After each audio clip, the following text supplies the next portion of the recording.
It was like five of them. They're telling me, get out the car. My daughter was in the back seat sick because she had just gotten the flu. I was going to take her to the doctor the next day. And he's like,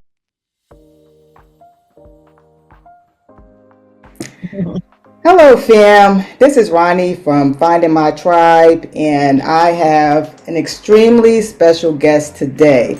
We are about to learn how to leave the States, how to stay outside the States for a long time, and how to have a thriving life and business outside of the States. If you think I've been outside the States a long time, Dr. Tosha Pierre, she's been outside the States for 13 years. And she's happy and thriving, and I'm so excited to have her here. Thank you for being a guest here. I would like you to just introduce yourself and tell us where you're from and what made you interested in traveling in the first place. wonderful. Thank you for having me, Ronnie, first of all. I am Dr. Pierre, as you stated. I am originally from Detroit, Michigan, born in Detroit, Michigan, but I was raised in Pensacola, Florida. So raised, I'm a Florida girl. And just to be honest, when it comes to traveling, I've always wanted to travel. We have traveled when I was a younger girl. We'd go on vacations, to Disney World within the States, never out the country. My parents, back then, 80s, I was the 80s child. So, Disney World or going to our family's house for the summer, that was the exciting thing for us. But I've always, since I was a kid, my parents would always say, you always wanted different. You always wanted to travel out the country. Back then, when I was raised, I graduated in the 90s. They looked at Africa and a lot of these countries, they thought they were dangerous. That's what I got. My parents were old school. So they're like, no, why would you want to go over there? You get over there, you don't know anybody over there. It's dangerous. So I put that behind me, went to college, got my education. And once I graduated from college, I said, you know what, I guess the easiest way to do that, I'm going to go ahead and go in the military, So, and my parents, they were against that, but I did it. I went in the military. I went in the United States Army. I wouldn't trade it for the world. And that's when I started traveling, to be honest with you. And I started seeing a lot of things and, immersing in different cultures, and I met people from all over. And since then, that was in the early 90s, I was like, you know what? I want to keep doing this. I can keep doing this. And we didn't have a lot of these Black expat groups back then, so we were just doing everything on our own, trying to figure out things. I'm sure you can relate to that. And, I just met people from different countries and I start seeing to myself, you know what? A lot of things my parents said was not true. Nothing against them. That was the way they were raised, and they never traveled out the country. And I saw a lot of things and I became very interested in it. The cultures, it's educational. Travel's educational. And I always said, you know what, if I get married and have kids, I want to continue allowing them to do that, which is what I did. My son's in college now and he's in grad school in Canada, and my daughter's going to school. She's finishing up school here in medical school in Japan. So that's all they've known, and I'm happy because why? My kids, they're multicultural. They're able to understand things, see things, and I've just enjoyed it. It's been a wonderful ride, Ronnie. Wonderful ride. Wow. Okay. So let's go back to when you were in the military. What was the first country you traveled to that made you say, I have to continue doing this? What was that first country that just blew your mind? Well, it was still in the States. I went to Hawaii. So I was stationed in Hawaii and I fell in love with Hawaii. Beautiful, beautiful island. And after that, I was in England, and when I went to England, that's when I was like, okay, I'm really out the country now. This is different, just learning the different culture, the laws, everything. I've done multiple tours to England. I fell in love with England. Like I said, this was back in the early 2000s, late 90s. So it wasn't right now how it is. I know there's a lot of things going on in London now, but back then, it was just London, the vibe, people from all different cultures there. It was safe then, so that's the country that I traveled to first. Mm-hmm. Okay. So from England, all right, you were in the military, then you got out of the military. So did you go back to the States afterwards, or what was that transition? I started working for the military as a civilian. Yes, I was a sexual assault therapist. Then I became a therapist, and right now I'm working for the colonel still for the military. So I've just started working from the military as a civilian. Mm-hmm. Oh, okay. So did the military So I guess the way that you started traveling after the military was working as a civilian with the military. Exactly. It was, yeah, with the military, I'd say that, but I traveled outside of that. Like I say, I traveled other places on my own. But yeah, the military has blessed me to be able to go several countries with my job. Yes. Mhm. Okay, so how was living in Germany? I guess could you name maybe the three countries that you had like the most amazing experiences and what made those experiences amazing?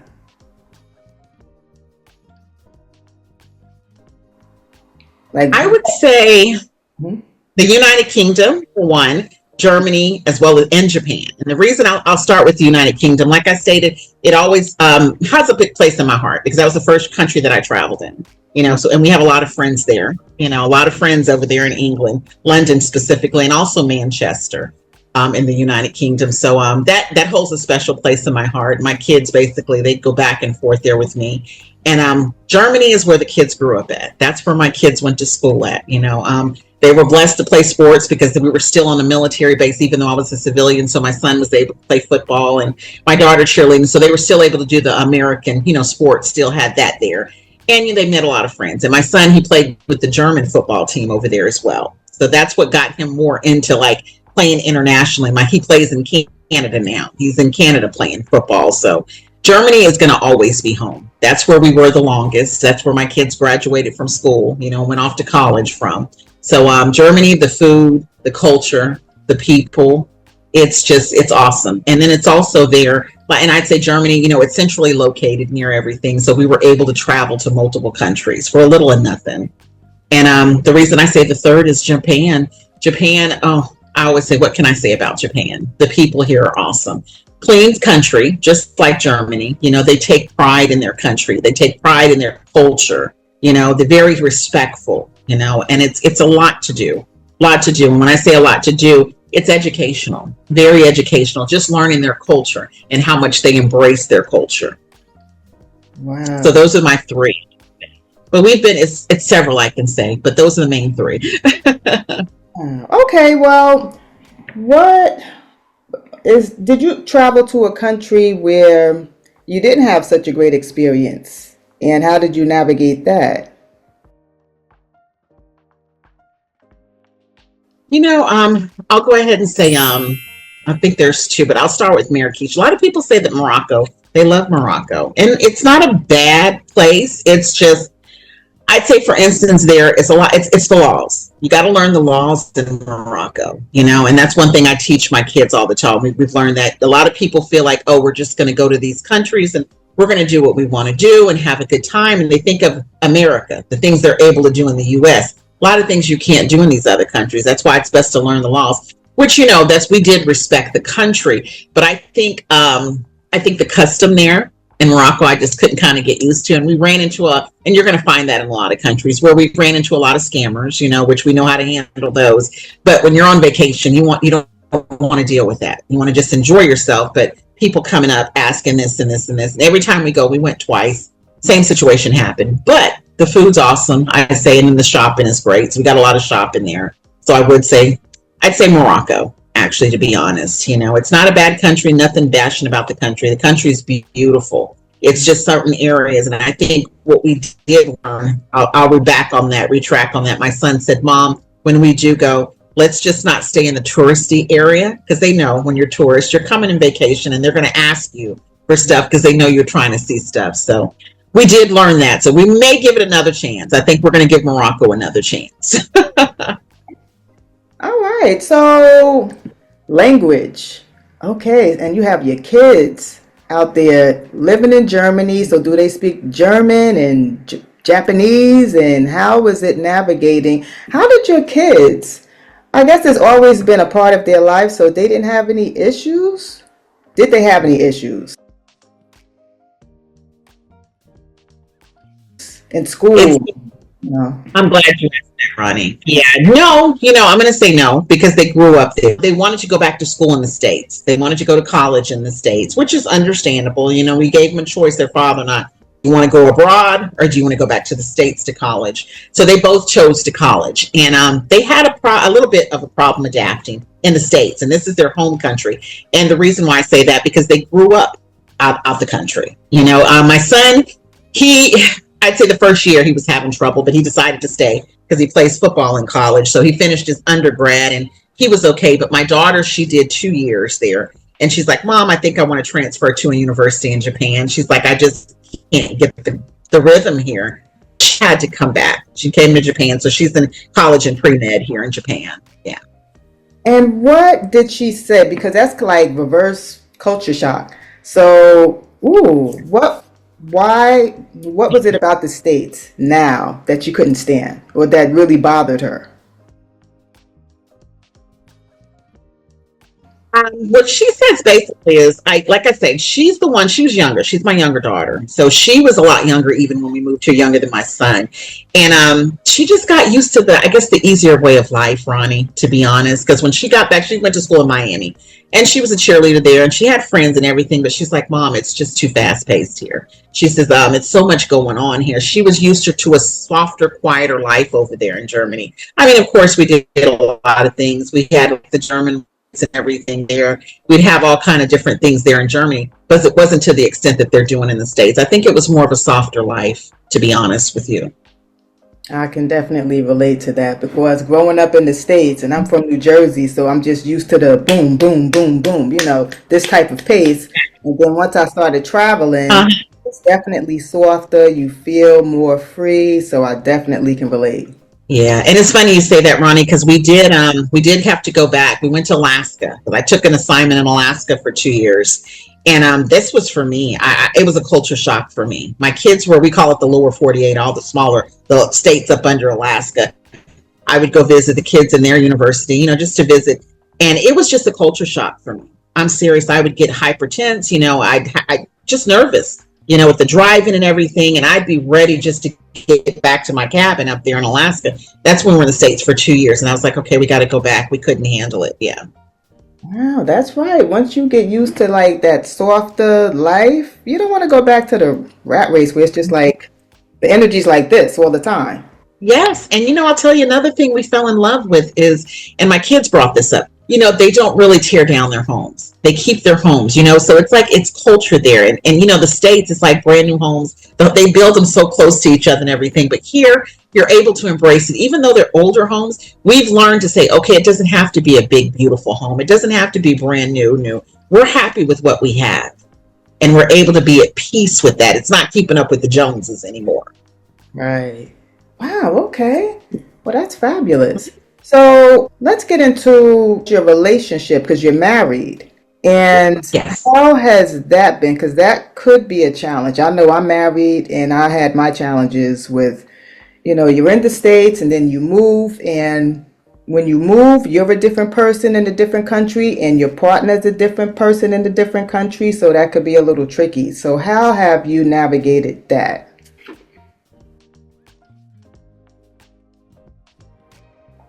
Well, I'm going to be honest. This is my second marriage. My kid's father, my ex-husband, we were dual military together. He's in the States. Backtracking on that, that was another problem we did have, because when you're divorced and you're trying to take your kids out of the country, the other parent has to sign the birth certificate. Yes. I mean, for them to get their passport, excuse me. So I had problems with that. I'm not going to lie. When I got the offer overseas, our first overseas assignment, it was a whirlwind. And I sat down and tell him, it was a come to Jesus moment, what I'm going to say. I said, listen, don't you want our kids to see things that we've never been able to see? I said, I'm a great mom. We have this thing, the kids will be with you during the times that they're able to be with you. It took him a little bit, Ronnie, but he finally agreed to it. And I met my husband overseas. So that's why I went ahead and started. We have another group. It's called Black Expats from all over the world, Melanin Expat Love Connection, where we go ahead and we connect other people overseas together. Because sometimes it is hard to date overseas. A lot of people have problems with that. So I started that group back in 2018. 2019. But I met my husband we were in Paris, France. So, yeah. Woo! Oh, that was the first country that blew my mind. Paris, France. Like, that was it for me. So you met your husband in Paris? What? I did. Yes, I did. And you know what? We always go back every time. That's where we go, always visit. That's That's our favorite place, our home. Yeah. Yeah, we sure did. Yeah. All right, No so complaints. he's, I guess your husband's used to traveling, and you've been together for how long? How long have you been together? 5 years. Married 5 years. Uh-huh. Years. Yeah, And 5 years. have you traveled to many countries? Have you lived in many countries together, or have you For lived in? these 5 years we've lived in Germany. Mostly it was Germany the majority of the time because that's where I met. I was living in Germany. I met him when I was over in Paris. So majority, and then he went with us over when we went back to Alaska, and now he's here in Japan with us. Yeah. Okay, so you haven't had any issues with the husband that likes to travel, second husband. No, not at all. I got lucky with that. Yeah, I did. Now the first one, no, but yeah, I did. I got lucky with this one because we still have the same outlook in life. He loves to travel. That's his passion. So I was like, okay, wonderful, because that could be a problem. It takes two of you to be able to want to do that. I mean, I had to go through that same issue because I have a son, and I had to get my Hmm. ex-husband. I'm, on my second marriage too, and I had to get my Yeah. ex-husband to agree for me to take my son out of the state. So I had to navigate that too. What 5 tips can you give to women, men that are watching? They're in the States, they're ready to go, they've been wanting to travel for a while. And it's like they're ready, but they're scared and they're just looking for what advice would you give them to help them along their journey from all the experience you have? Ronnie, and I'll go back on, I know we have YouTube and all these different channels where you can watch and get information from a lot of individuals who travel. And we have a podcast, and I always bring that up on our podcast all the time. What may be good for me may not be good for you. So it's best for you to go and travel to that country and visit. And I say, yeah, you may the first time go on a vacation to visit, but the second time, go in the country, get an Airbnb and stay there where the locals stay so you can get an idea of, hey, okay, this is how they live. And it gives you an idea of, hey, this is how this person really lives. Because when you go to these countries and you stay where the tourists stay, you're not going to get the vibe, the full vibe. It's a good time. You're having a good time, But when you're able to go out there and stay in an Airbnb in the neighborhoods with the locals and see how they're living, you're able to immerse more in the culture and say, hey, wait a minute, I really see how these people live. Is this what I really want to do in case you want to move there and relocate there? That's the first. And two, I always say, learn the laws. Learn the laws in these countries. You see a lot of these YouTubers and individuals who give advice. And I tell a lot of the people in my group at Black Expats, when you're giving advice, make sure it's solid advice, Make sure you know the laws. And I've seen so many cases now, which I've said this a long time ago, where what I do love is this culture right now is traveling a lot. This is like the traveling culture. I've never seen so much traveling in the world, which is wonderful. But, it's always they're showing the good things going there. When you go there, like I said earlier, you don't know these laws. So you do something, situation happen, you don't know what to do. And I'm going to tell you a prime example what happened to my family and I. When we first got to Germany, my husband was not there. He was back in his country handling business. So my daughter, my son, and I went to England to go visit some family for the weekend. Friends, we call them family. We got back late in Germany. So we were traveling, and it was dark. We got pulled over by the police, and we called the police eye over there. And I didn't stop because it was in a dark area. I waited till I got to a gas station where it was lit up. So we get there. Long story short, it was like 5 of them. They're telling me, get out the car. My daughter was in the back seat sick because she had just gotten the flu. I was going to take her to the doctor the next day. I said, why did you pull me over? And he said, you're in Germany. I don't have to tell you why I pulled you over. In the States, the law has to let you know why they pulled you over, the reason, And it was very, very nasty, very belligerent. And he wants to see what I had in my back trunk. And my son, he was sitting over there. He was a teenager at the time. And I told him, go down, be quiet. Your dad's not here. Let me handle this. So I go to the back, let him see in the back. It was our luggage. I said, I just told you, sir, we just came from England to visit friends for the weekend. I got a daughter in the back. She's sick. And he's like, well, when I pull you over, you don't ask us why we pull you over. What are you here for? I said, I work for the government. I said, I work for the colonel of the base. Do you want his name? So he's like, yeah, I know him. I said, that's fine. Long story short, Ronnie, just to be honest with you, I found out from our colonel on the base, a lot of soldiers and Marines and airmen, when they just get there, they give us temporary tags on our car. And they thought that I was a young airman, probably four of us traveling and partying, and they were going to able to pull us over. But it was a one woman with two kids. So they couldn't do anything. But I found that out. But that's why I say, when you go to these countries, learn the law. You want to learn the law, because if you don't learn the law, there's situations that could happen. I've seen the situations with the girl going to Dubai, and got incarcerated over there. We have to watch and learn about this stuff. So I always say, make sure you learn the law when you go to these countries. Of course, you're not going to learn everything, but learn what you can learn, the minimal. So that's number 2. Number 3, I know I've seen a lot of single moms sometimes saying, hey, I'm a single mom, I'm going overseas, or a single father. I don't know what to do. I'm going to be over there by my kid. I always say, find your community, find your community. That's why they have a lot of these Facebook groups where you're able to say, hey, I'm going to be going to Dubai, or I'm going to be going over here, say the UK. Do you know a group in the UK? Join these groups, and you're going to go ahead and find out and find your community, because it's just going to be you, especially if you're a single mom or single dad. You're going to need that, that structure where you have someone there, especially someone from home, So I always say that. And number 4, make sure that your whole family is on board. Make sure everybody is on board, because I've seen a lot to where one couple, the man or the woman don't want to go, or the woman wants to go, and they're like, how can I persuade my spouse to move overseas and it's going to be better for us? You want to go ahead and have that conversation with them right away. That's why I say it's always best to have someone who's on the same page as you, because if not, both of you are not going to be happy. And you got to think about it. When you're moving to another country, this is not your home country. You're going to go through a lot. I say about a couple of years, it's going to take you to get your groove in a couple of years. So you both are going to have to depend on each other. So you got to make sure that you're both aligned with one another, and you both want to travel, and you both have the same idea. Hey, this is what we want to do for our family. And the kids as well. If you have older kids, make sure the older kids are on board. With the younger kids, it's kind of easier to navigate with them. But if you have older kids, make sure they're on board as well, because that can be a problem. When you're out the country, like I say, you want the whole family on board, because that's the last thing you need is everybody divided, because you guys have to come together as a team, because you're in a country that's not your home country, and you guys are trying to navigate and learn this country, And the last thing I'd say, get out and meet the locals. Learn the language. Learn the language. I know sometimes a lot of us, we travel to different countries, so it's hard to learn all of them, but at least learn the things, the little small things. Like here, hello, good morning, good night, how are you? We learn everything, the politeness that we go to each country, because when they see that you're trying to learn the language, they're going to respect you a lot more. They'll respect you a whole bunch more. They know you're not going to know it 100%, but if you're trying, and they see that means, hey, because you got to remember, they didn't ask you to come to their country. You chose to come to that country. So learn the culture, learn the style of the country, respect the country, learn the laws, respect the laws. It goes in all places. Yes.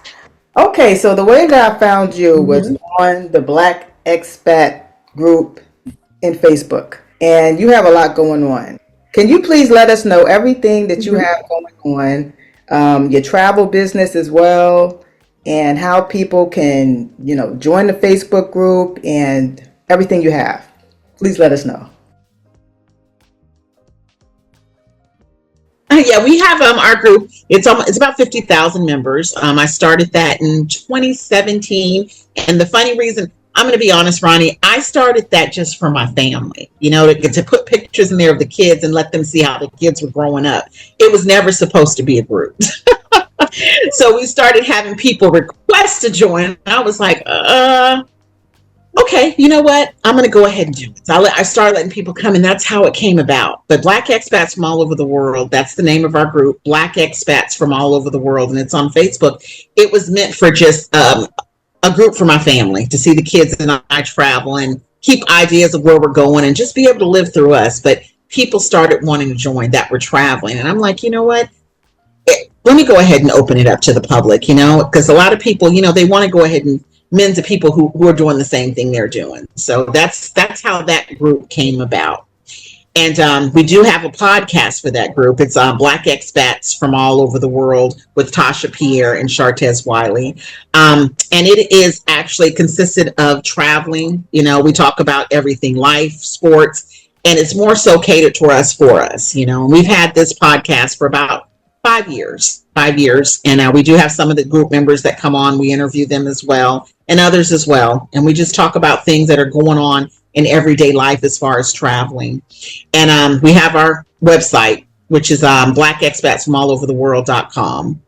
And so that consists of everything as well. It consists of we do have spotlight of some of our members. We put them on there and write about them because the group is mainly catered towards our group. And we talk about the sports because Shartez, he does play in Canada. So, we keep up with him. So he does write about the sports. And we have 2 editors on there. Wonderful. It's Shartez, and then it's also Allison Young. So they write articles on there. And if you want to interested in actually being spotlighted, or if you have anything, just come to the website. We'd love to go ahead and promote you. That's one thing we love to do.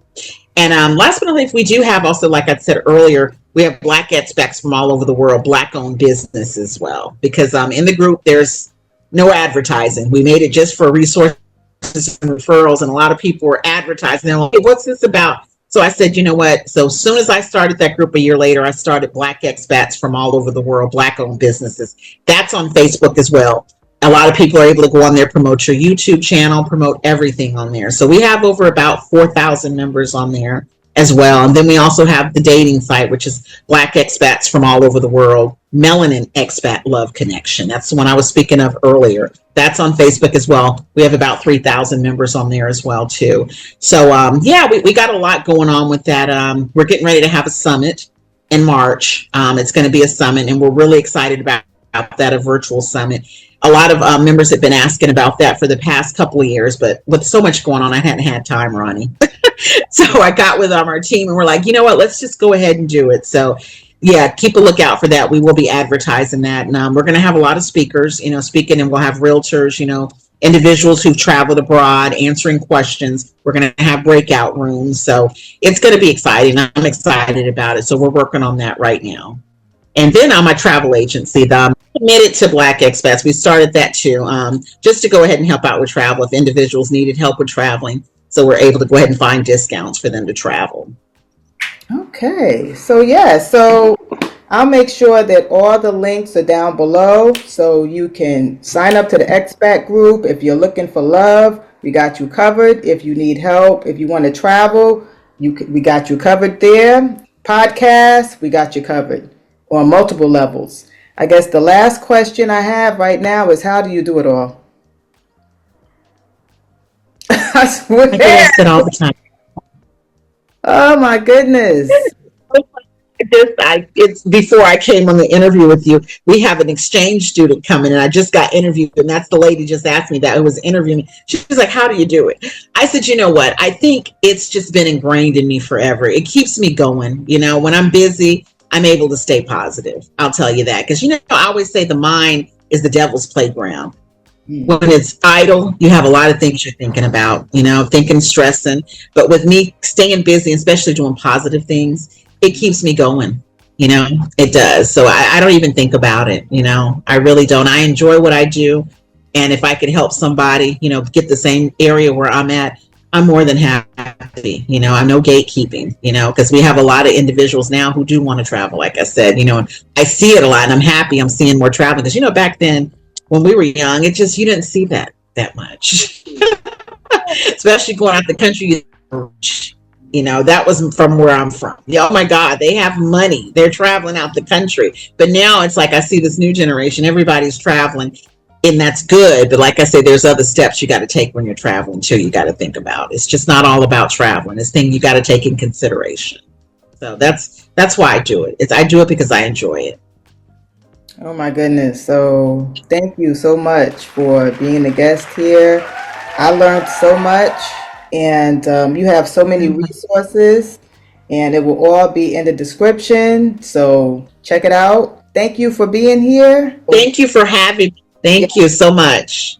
Yes, it's been a pleasure. So I hope you all learned, you got those golden nuggets. Stay with locals, number 1. Learn the laws, number 2. Join Facebook groups, okay? Links down below.